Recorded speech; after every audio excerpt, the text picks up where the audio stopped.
A chulam tá sogam go bhfuil spéisio go san ábhar seo idir lábhagin gailige bhla clia, starna gailige mala clia, seist gailige mar a bhíoh si mala clia le fad an lá. Cén fá? Sílan go bhaineann sé leis an nasc a bmhthíonn daoine leis an Gaeilge, agus is féidir leis an nasc sin a bheith láidir nó is féidir leis a bheith lág agus tá rudí áirithe agus is féidir le an nasc sin a láidrú nó lagú agus féidir daoine eile lá cléan ó go go láonn ceann a rudí is socha an muinean ón nasc sin ná an aspa ólas atá agan faoin éireacht chéalach atá agan féin. Is nuair bhí mise ó bhí an túram agamsa nach raibh Gaeilge im lá clia leis na céite bliain. Agus nílas agam cé áit go bhfuair mé an túram sin ach sin fiúch mé suas áit aigen. Agus an rud atá ann ná gur chuir sé chuirse sin asdom. Bhuaigh mé seans nach raibh an éireacht chéine agamsa is a bhíh daoine eile sa tír. Agus sin ceann den na fána sto gur raibh mé i ggéirí taide dhéanamh faoi éireacht bhhéalach bhlá clia.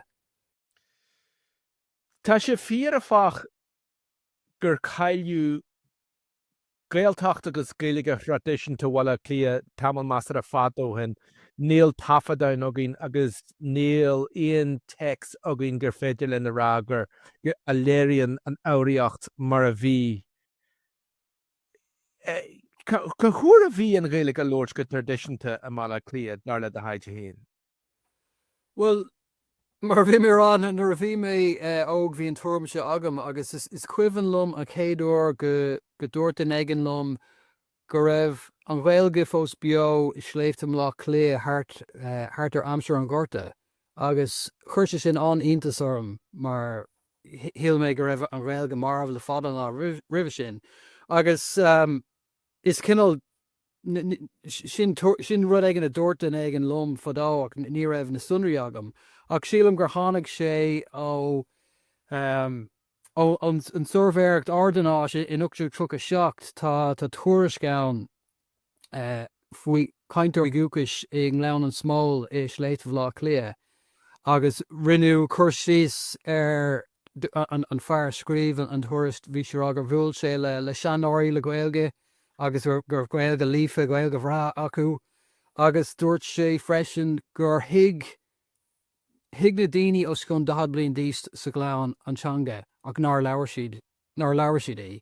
Rud a thugann le fios gur stop daoine ag leabhar Gaeilge lena báistí beidir ag deire an 8ú stéig. Mar sin cinál fianaise amháin gur bhar an Gaeilge go dtí im lá clia go dtí an 9ú stéig.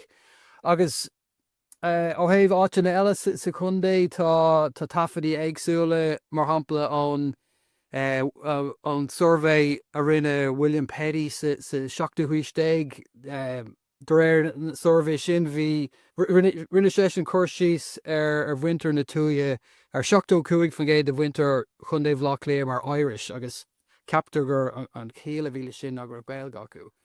Mar sin an bhd a léirí sé ná bhfuil gur bhar an Gaeilge níos fuide ná mar a héalann daoine. Ach cinnte is é ceann na céad chundathe inar éig an Gaeilge mar éon le Kilwantán agus Kildare Marbla.